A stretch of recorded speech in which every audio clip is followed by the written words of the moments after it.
Hello viewers, well not long now till RiMS racing, and I'm going to be working hard behind the scenes just putting together a final preview and a bit of review content around launch, as well as just opening up the game and comparing it as well in terms of where it stands in the world of biking games. But I had a lot of questions about it, and this interview was performed a couple of weeks ago now, based on the early build we saw back in, I guess, late May, early June. Lots of questions about RiMS. What's it all about? What are the challenges behind designing a biking game? And I've tried to incorporate a lot of feedback that you guys have given me on previous videos, just trying to put that into a range of questions and getting answers from the developers on all kinds of subjects relating to the game, how they've developed it, and where they've been working hard to take biking games forward. So this is an exhaustive interview. It is quite long. There was a slight tech problem with our cameras at the end, but we've got the audio, so I've just kept it going with the audio because I wanted you guys to hear it all. But yeah, I hope you enjoy this interview, and do let me know your feelings and feedback in the comments. And obviously we'll do more with more developers. And as ever, whenever you're commenting, I'm taking notes on that and putting that to the developers, trying to get you guys answers. But for now, we're going to move across now because we've got our interview with our developers, Fabio, lead game designer, and Alessandro, game designer. Let's see what they had to say. So Fabio and Alessandro, thanks for joining me here today to learn a bit more about the RiMS racing from you guys. You've worked hard on the game over the past few years. It's a hugely complex title, and we're just going to go through some of the questions I've put together, but also reflecting on some of the questions from you, the audience. You've seen the trailers, you've seen the gameplay, you've played the demo, and let's get a few questions together now. So I guess firstly to both of you really, tell us a bit about the background of yourself and your team at Raceward Studio, what games you've worked on, and where your passion for bikes comes from. Well, hi Alan. The Raceward team is a new developer, Italian developer, based in Milan. And the core team is composed by senior developers that has a very big experience in racing simulation, because of the work many years in another Italian company of famous racing games, motorbike racing games. So the core team has this big experience in racing simulation, and is one of the reasons we start as Raceward with a new racing games, with a new approach on racing games. I started to work as a game designer 20 years ago.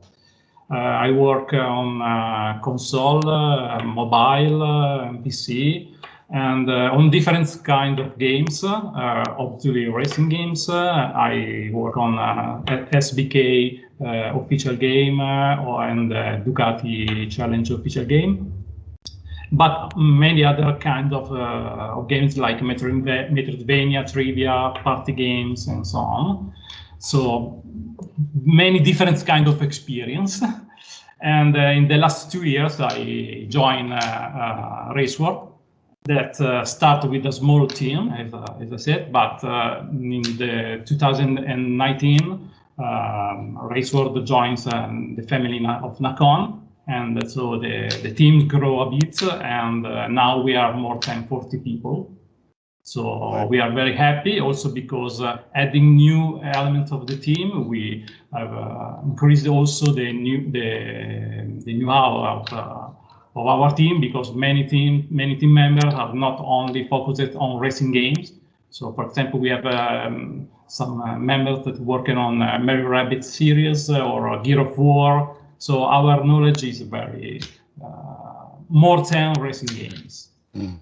It's good to have that knowledge base and that experience and the development of technology, because it's a tricky time now, because we're at the transition between the old consoles and the next gen as well. So you can bring all of that in terms of developing new graphics engines, new physics engines, and a workflow, and like you say, memory and all that sort of stuff usage. I guess initial challenges. What are the initial challenges to setting up a new game studio? Probably the CEO would answer this question better than me, but what I can say as a lead game designer is that the first challenge is to study the know-how of the core team, so to analyze what kind of game we can develop for the first title of the Race4 Studios, and then find a new approach for the game, because of, as you say, the racing games is not so easy genre to develop, because of there are many very important competitors.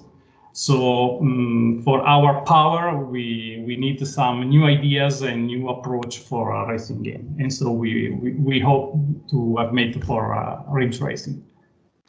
Absolutely. I mean, despite the obvious experience, why a biking game?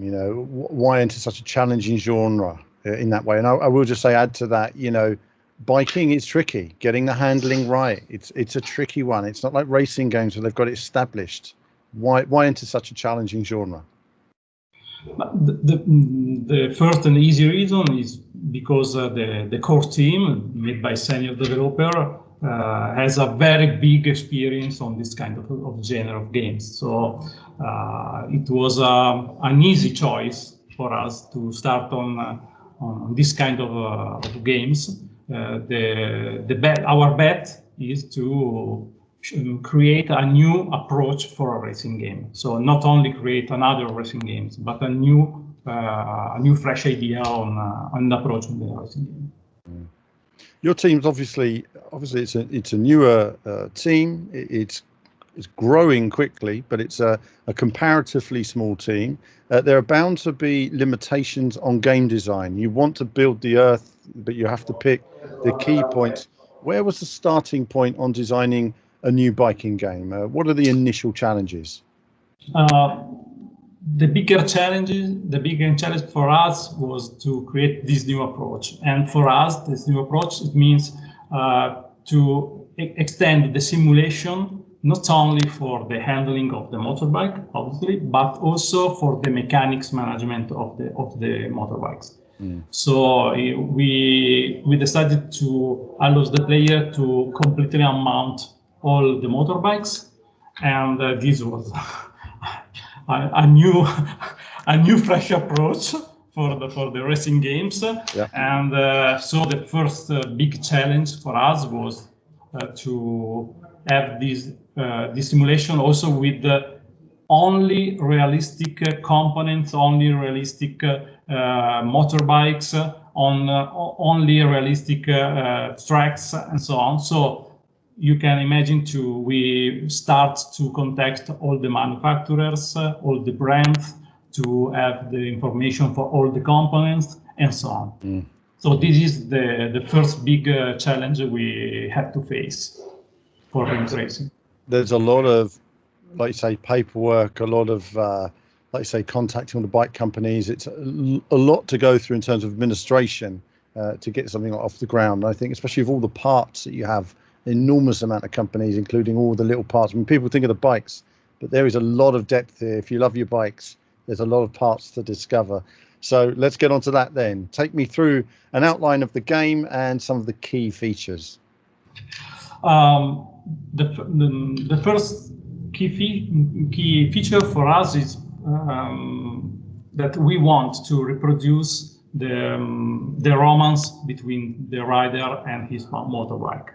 So to have this kind of realism of the feeling with for the player and the motorbike, we worked on 4 key features. The first one is obviously the physics engine of in the game.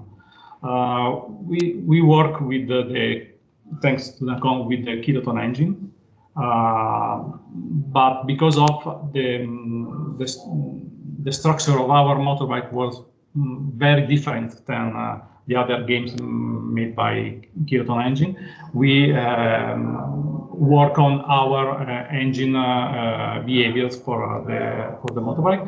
Because of our motorbikes are composed by more than 46 different components, and each one affects the physics of the motorbike with their stats, with their statuses, and so this is one of the bigger difference between our games and the other made-by Kiloton engine.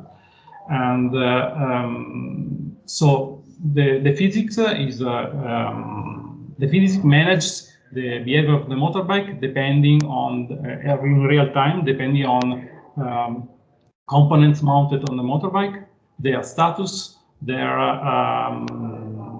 combination with the other components, the interaction with the other components, the rider style for the ride that the player performs during a ride, and the weather condition, the asphalt condition.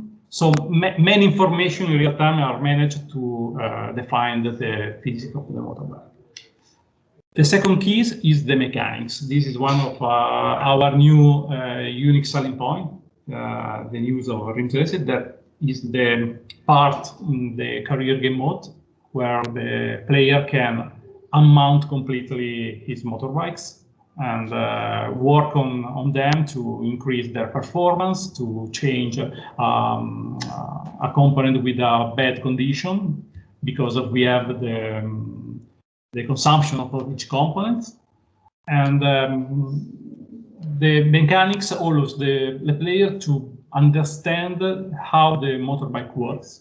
So how each components work with the other components, and to understand how the tuning of each component can affect the performance of the motorbike. And another key is the motorbike status check. That is another new selling point of our games. That is like real-time telemetry that the player can use to check the statuses of the motorbike. So the player can freeze the gameplay every time, and the game shows this kind of telemetry. So show the most important components of the motorbike that the player can browse and check each stats of them. And this is very important to better understand the behaviors of each component, how they decrease their performance depending on this kind of situation, of this kind of weather condition, asphalt condition, and so on. And it's most important also for a strategical way, for a long ride, an endurance, for example, to manage a strategy for a pit stop, so to better understand what kind of tires to mount or how they are performing, so it's time or not to change them, and so on. The last important key is our new approach for the career. And Alessandro can tell you about it because he managed the career game mode. Yeah, so please, Fabio, could you mute the microphone? Thank you. Everything that Fabio said are the features which are given life in the career game mode. We created a calendar structure with a series of events. Some of them intertwined one with the other. For example, you have different championships. You can start a championship in one day of the career and then go with it through all the calendar. One of the main challenges we faced when we structured the career was to give the player an holistic feeling of everything that works within RiMS. We got the mechanics, we got the MSC, we got the physics, we got the consumption system, we got all those components. We wanted to give life to all of this. And in order to do that, the career is structured like sequence of events, but every event is interconnected one with the other through the motorbike. You have to understand RiMS, you have to keep clear in mind that your motorbike is a system that can perform very well, because we have the most performant motorbike in the world, but you have to maintain it. You have to keep it at the peak performance.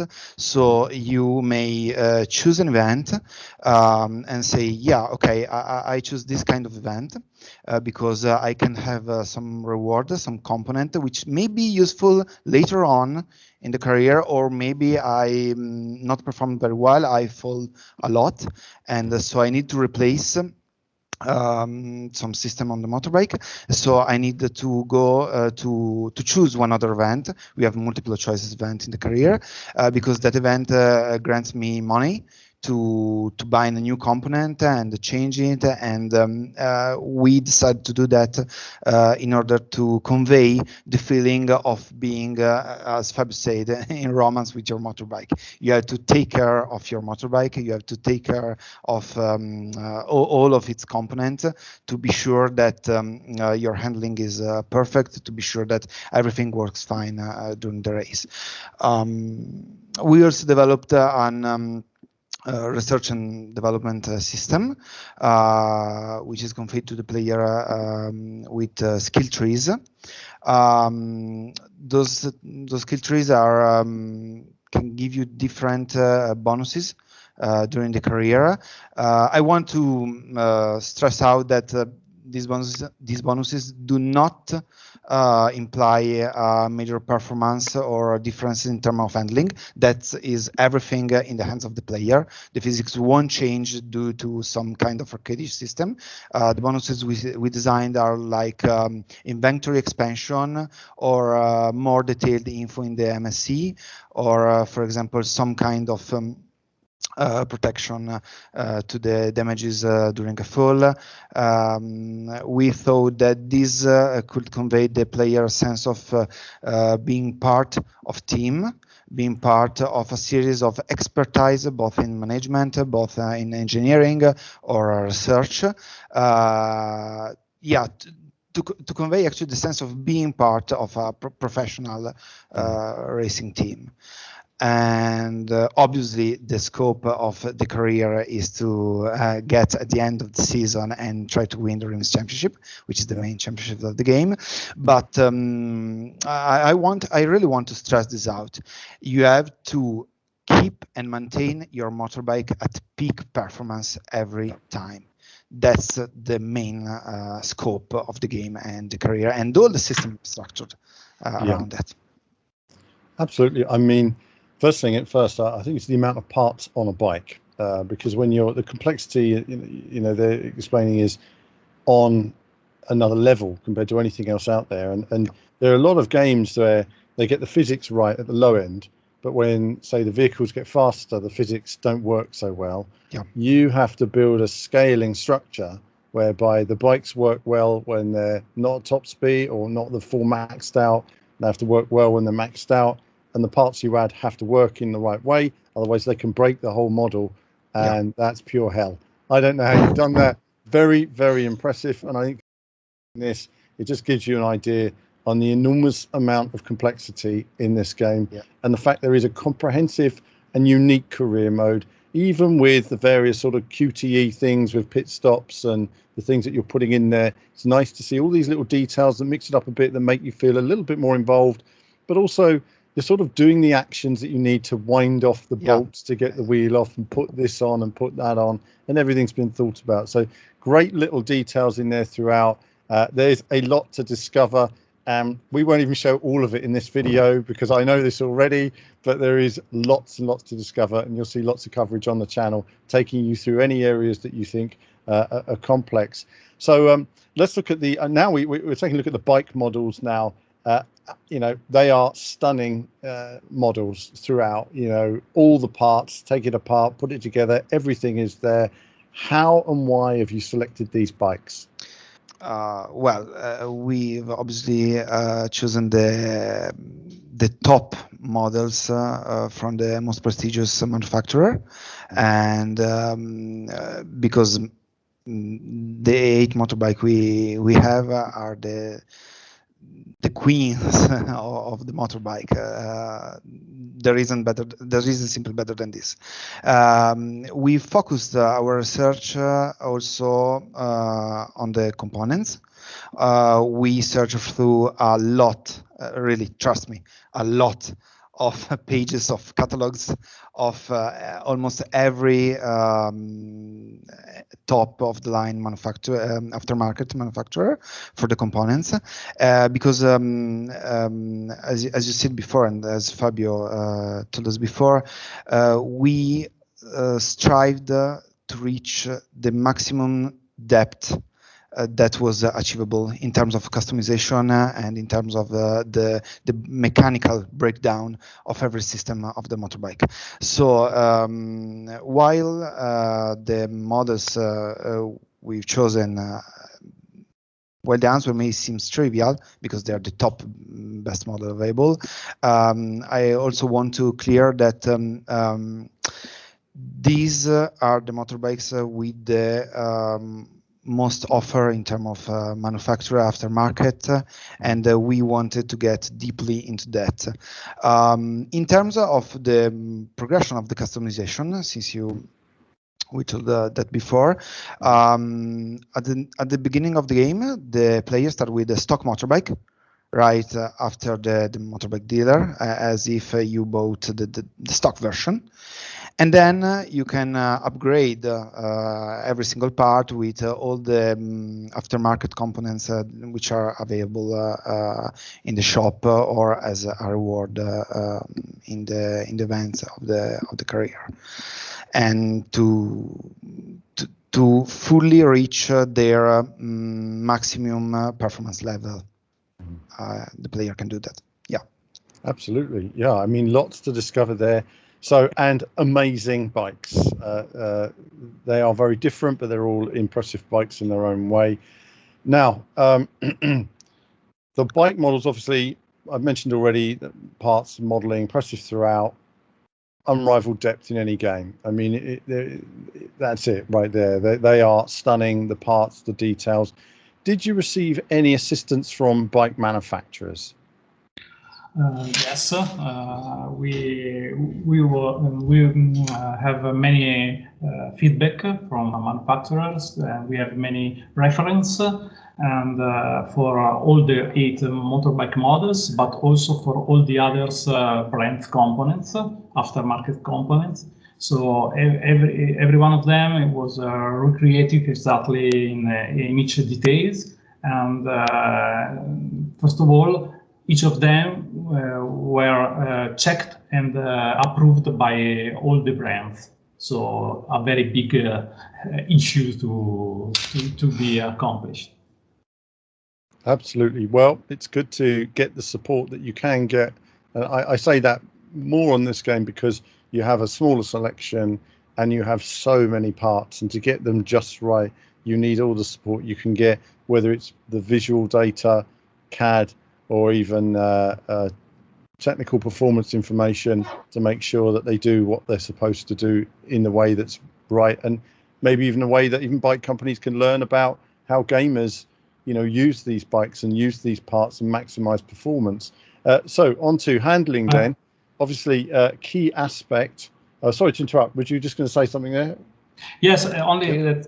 An important thing that the manufacturer and the brand help us not only for an aesthetical purpose of the component, but also they help us with information for the performance of the components and the motorbike. That it's very important for us to have to simulate the same behavior in the real life. And for example, for the tires, we had very huge work for the simulation. And we work with an R&D department of the Engineering University of Polytechnic of Milano that help us to create an algorithm to manage of the consumption of the tires depending on temperature of the asphalt condition and especially the rider style of the player. So depending on all these situations, we can manage in different way how the tires decrease the performance in all their parts. Absolutely. I mean, absolutely key just to but with the complexity of your physics engine to make sure those components work in a way they should, again, otherwise one small component going wrong and it can unbalance the whole lot. Nightmare. I don't know how you guys have got through it. Right. Handling then. It does take us on the handling then. Bike games often struggle to find a balance between quick, intuitive handling and rider animation. This is, for me, on YouTube comments, this is something I'm always trying to get across to people. It's a balance. So where does RiMS racing sit, and why have you picked your particular approach? Well, first of all, we saw many videos on rider in action, and we were lucky to speak also with real riders to have a feedback about our approach, to tune better the animation and so on. But we hope that our approach was funny for the players, and was a good compromise between the handling of the motorbike and the rider animation. We work in the same times on the two sides of these issues. So we're not starting to implement the physics and then we create the animation on the other side. We work in the same time in these two topics.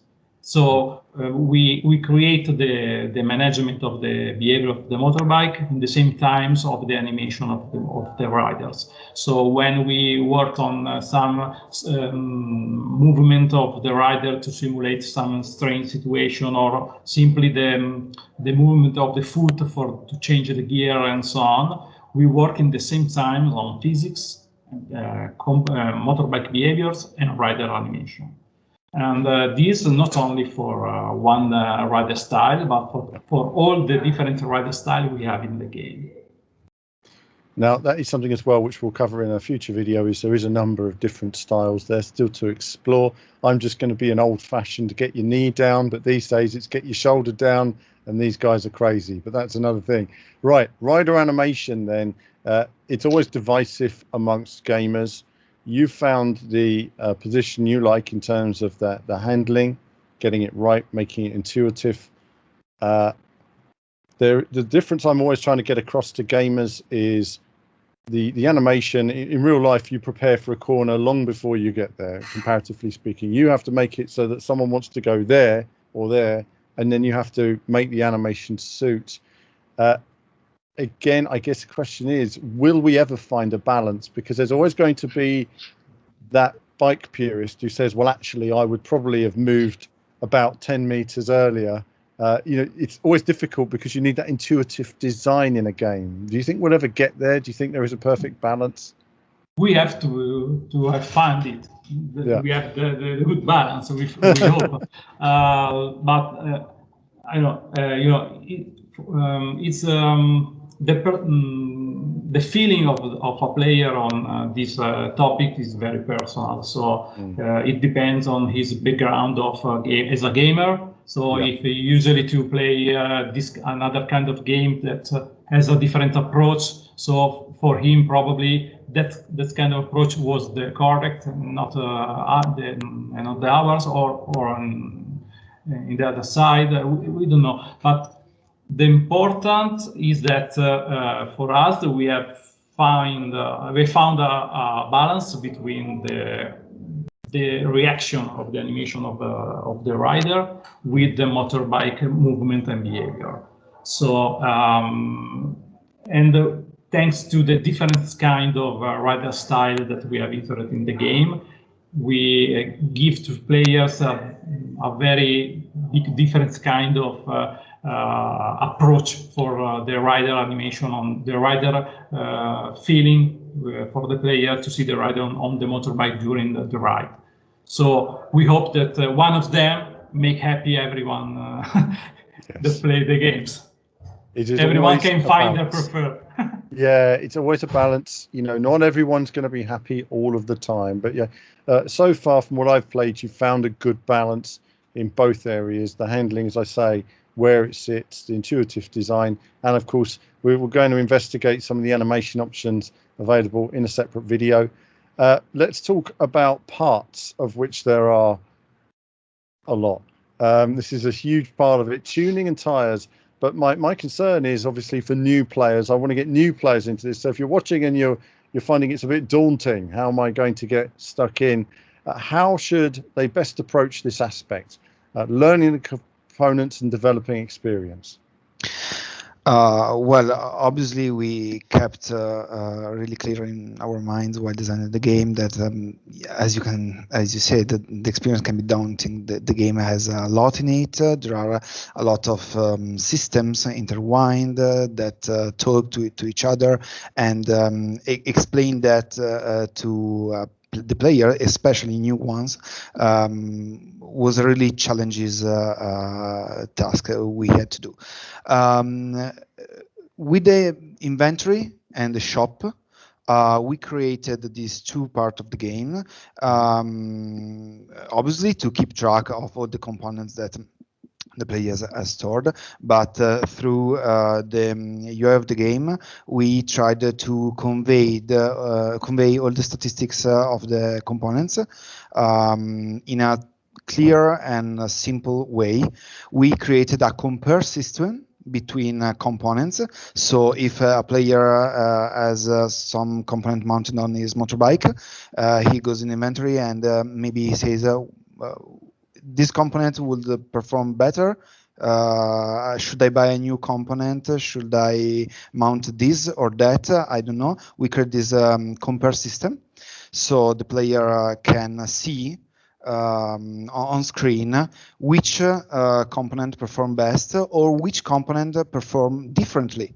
Because one thing that's greatly important is that maybe there is not a straight line between this component is obviously better, this component is clearly not the good choice.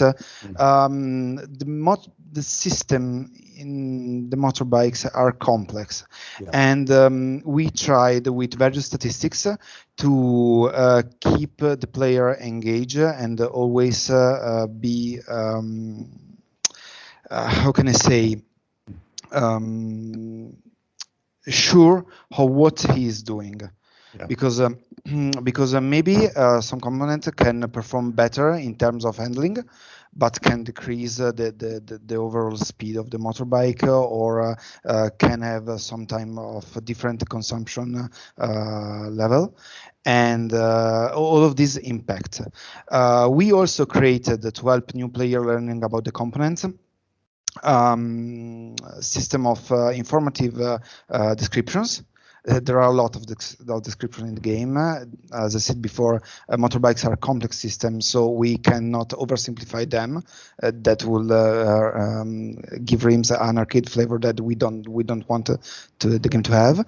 And so we created a lot of description for each component, dedicated to each component and to each statistic, to help the player to comprehend and learn the components, the statistic, and so on, and how they influence the handling of the motorbike. And in the end, there is the mechanics.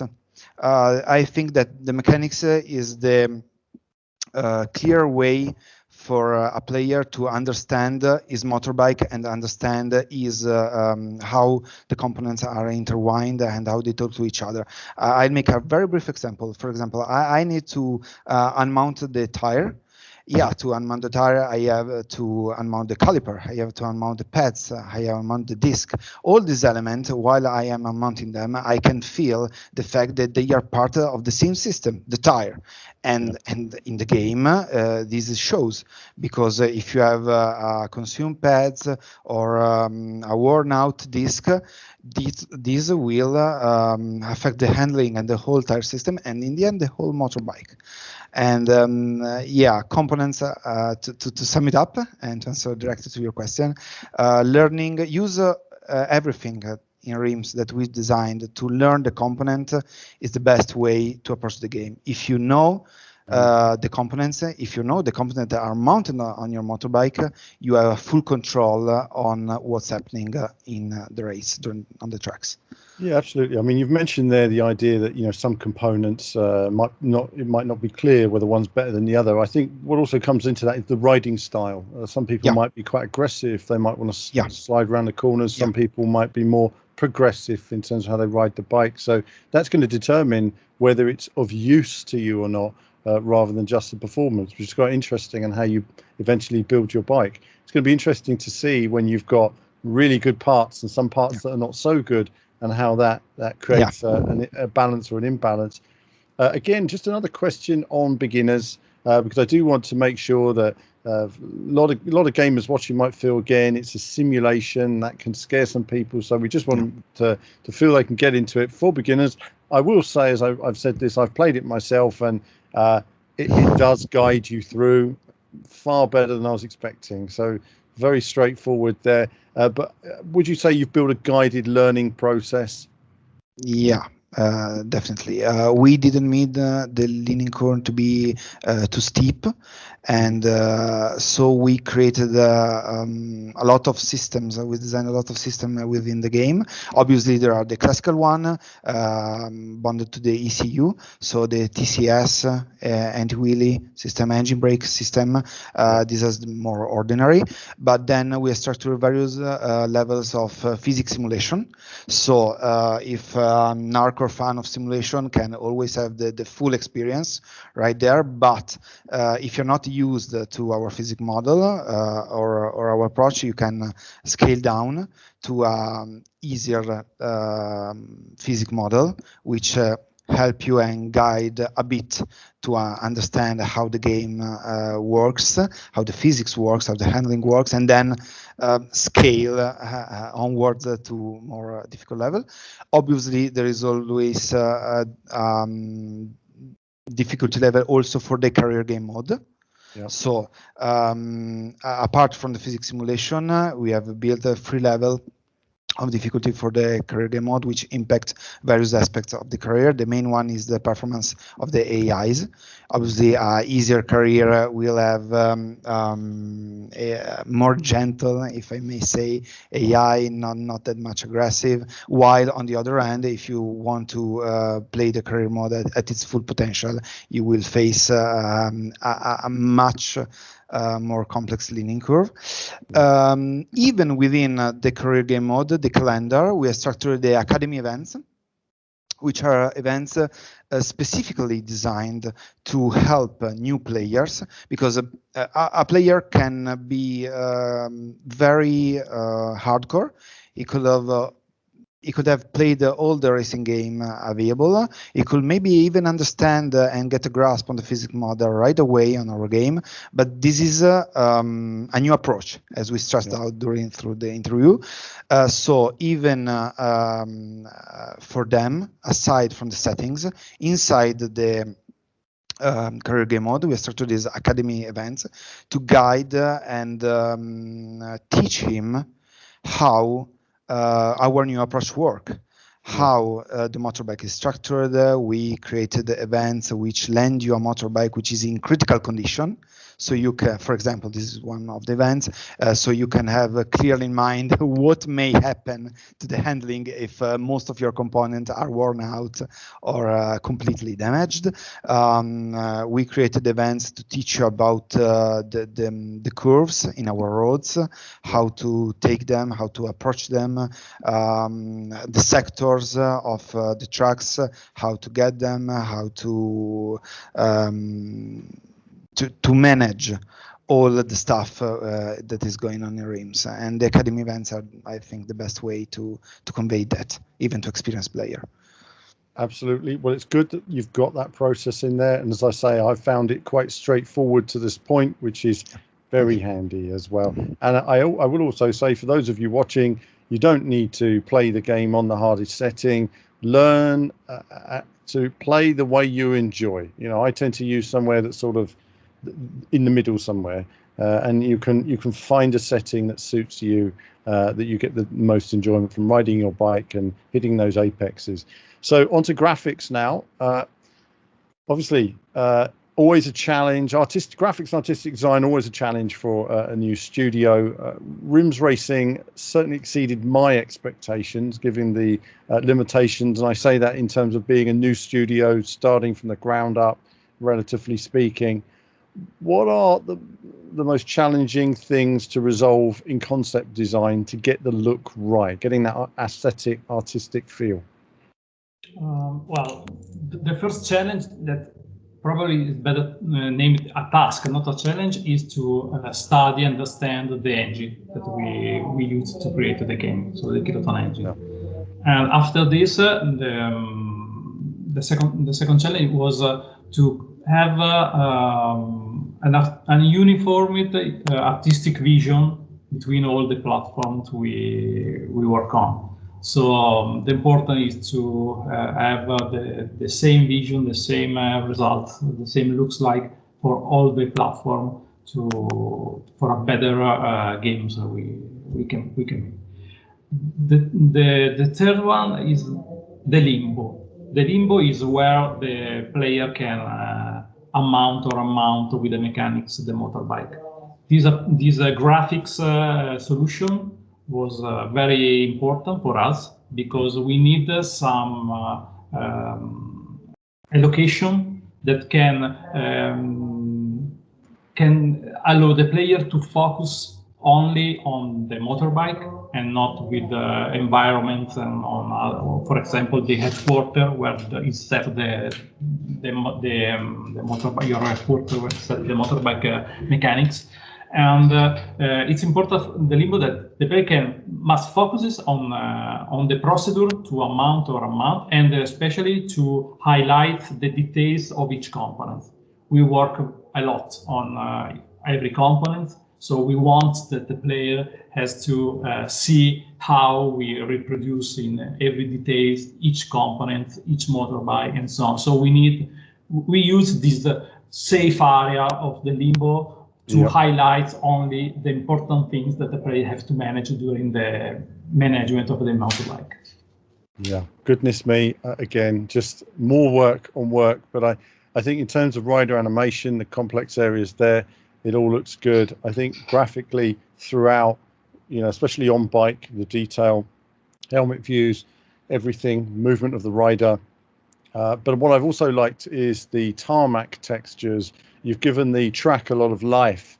The curbing has rubber marks and just feels real. So many games, the road feels like a carpet, if you like, just a repeated texture. And I see you've actually tried to give it marks and give it a bit of feel. So I really like the look to the circuits, and that also gives a greater feeling of speed because there's a lot more detail going past the eye very close as well. So good work all around there. Locations are key. RiMS Racing has some of the best circuits, some great circuits and locations. Take me through some of your favorite locations and the ideas in what makes a great road course. And there's a few in there as well.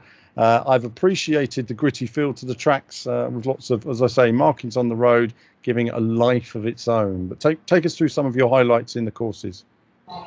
First of all, we decided to have not only circuits but also roads because we wanted to give the player a full experience to be a rider.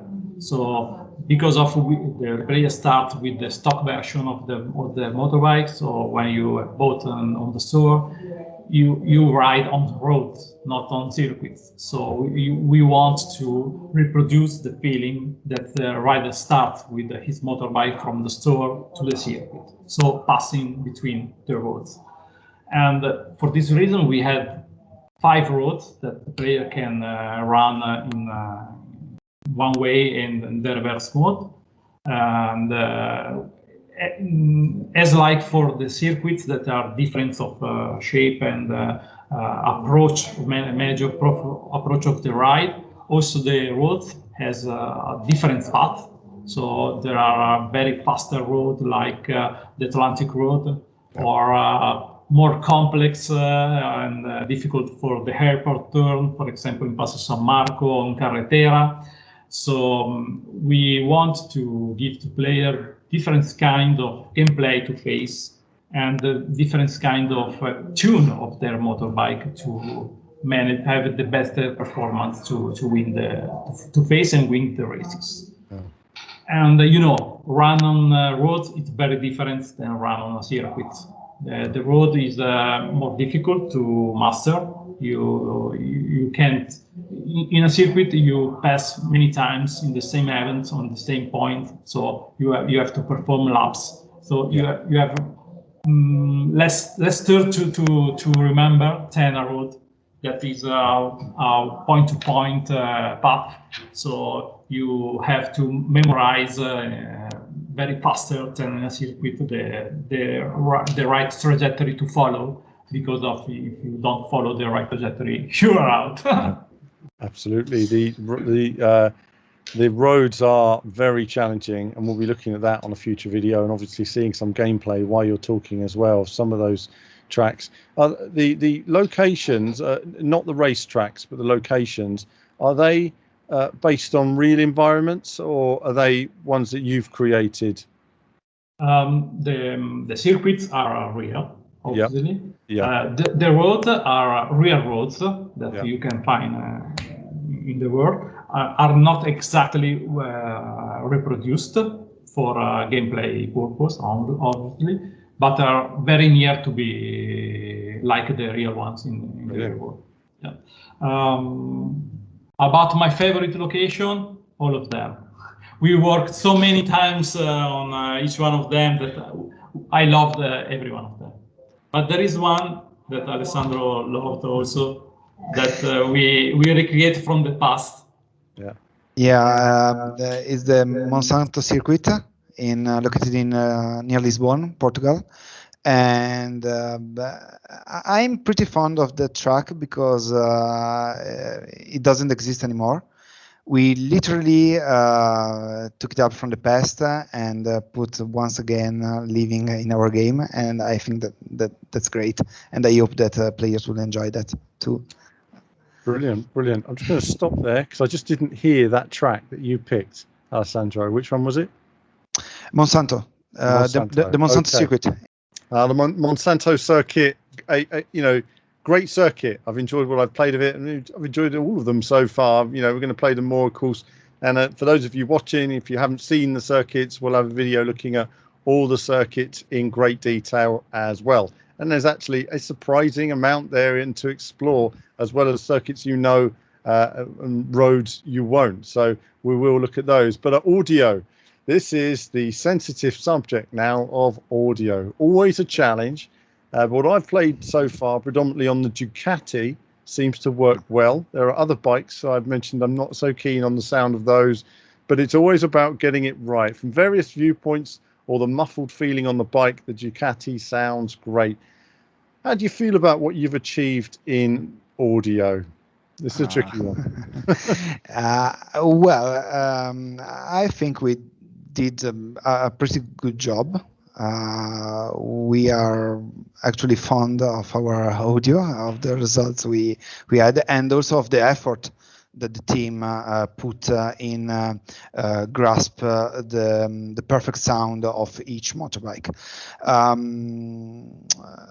I would like to clear that we've registered all the motorbike model directly on track. We didn't use test bench.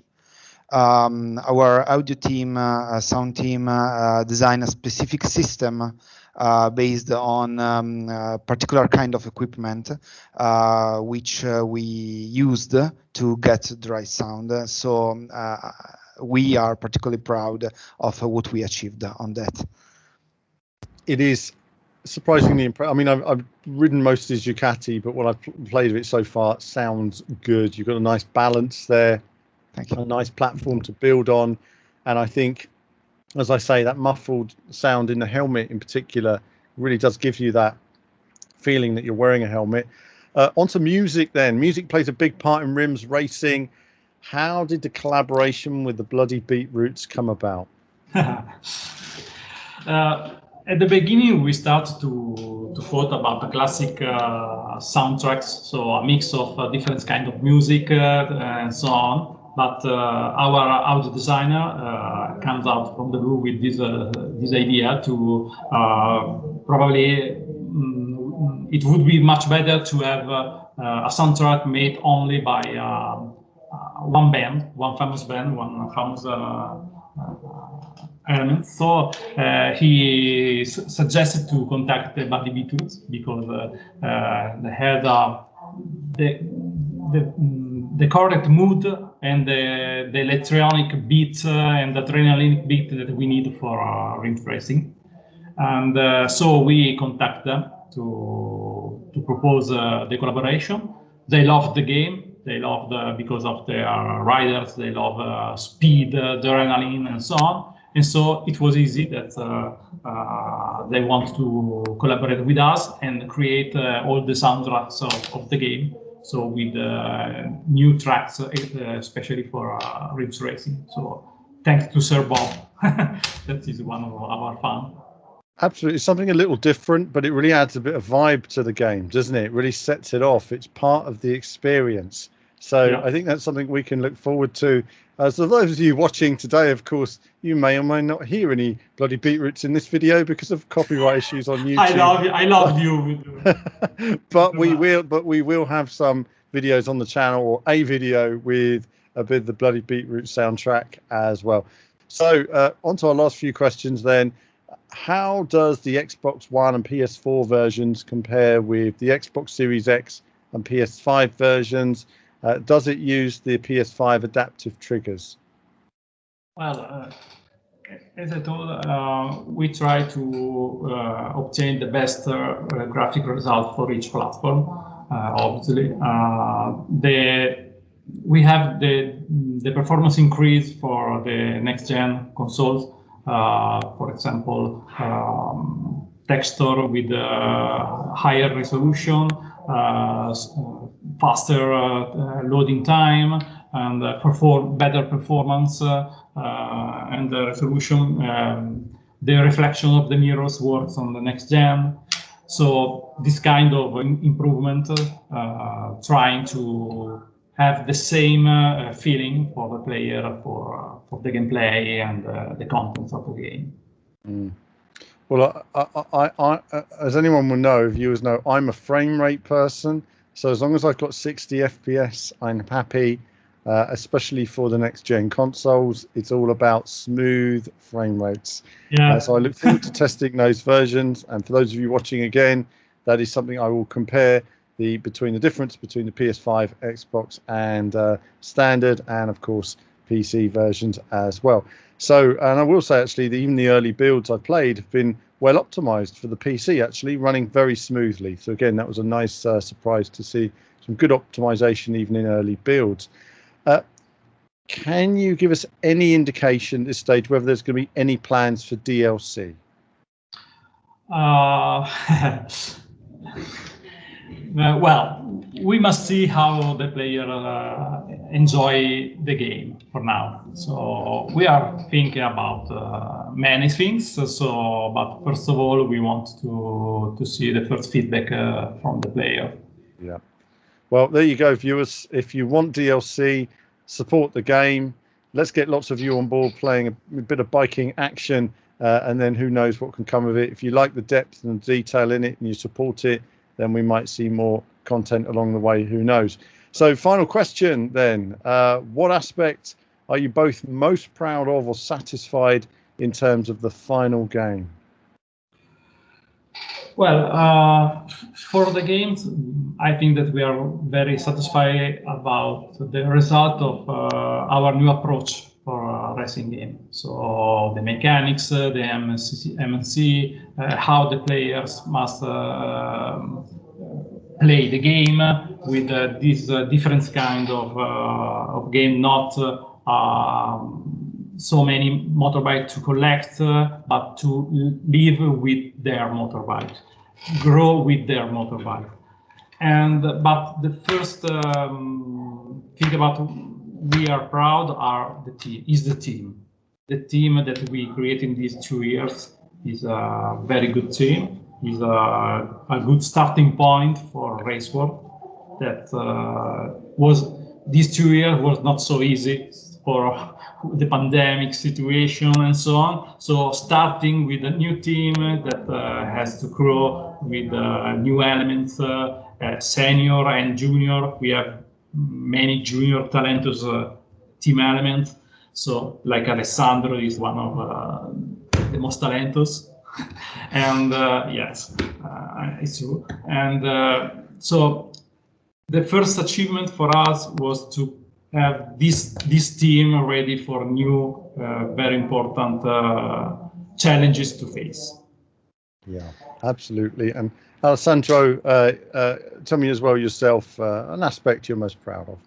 Well, aside from the flattening of Fabio, for the game is the depth and the complexity we achieved in the new concept of the motorbike. I think that with RiMS, you'll start to think as the motorbike, not as a whole. I have my motorbike and I go on racing with my bike, but as a series of systems which compose the motorbike.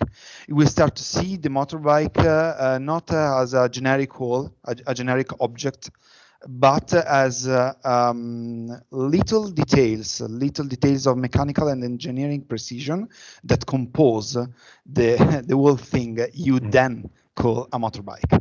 I don't know if I explained myself clearly, but I think that's the most thing I'm particularly proud of the game, the complexity we achieved, which I think was never seen before like that in a game. And well, obviously I agree with Fabio for the team. The years of the COVID-19 pandemic were and actually are very difficult. Building a new team, start working remotely, and it could be stressful.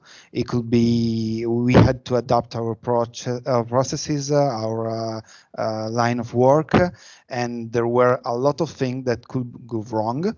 But in the end, we managed to keep everything in order, and this was the result of a great effort of everyone in the team, sheer will and force of spirit, and I'm really proud and happy of that. Yeah, well, absolutely. Well, I have to say, fantastic job, and a big well done to you guys, but also the people behind the scenes in the development studio, the people who don't like to come on camera and they work in their corner and you just leave them to it. I often find some of those guys work long hours on making the little details that make it feel and look just right. So well done to you guys and to all of the team here. I think bringing a new game to the biking genre or to any genre these days is a tough challenge. People look at the best game on the market and immediately you're thrown in with it. So I think certainly you're going to be punching above your weight. It's exciting to see. Fabio, Alessandro, thank you very much for your time. Thank you. So great to hear the feedback from Fabio and Alessandro. I thoroughly enjoyed talking to them and learning more about the game. Suffice to say, developing something of this scale is a huge project, and it's brave as well to say, rather than saying we're going to just hit the numbers and have 100 bikes in there, they've really focused on the components that make a bike, that put it together, the passion around biking, and trying to develop as much around that as possible. There's lots of potential for this series in the future if it can grow. It depends obviously how successful it's going to be, but either way I've enjoyed what I've played so far, and we'll be going through those additional videos and previews in the next few days. But that's it from me for now. As ever, more soon. Hello viewers, well thanks for watching the video today. Do like and subscribe, it supports what we do. Do become a YouTube member. YouTube Patreon supports all of our content you see on the channel, and of course lots of gaming from retro to modern games. I love it all in terms of racing action. So click on one of the two videos just there to find out more.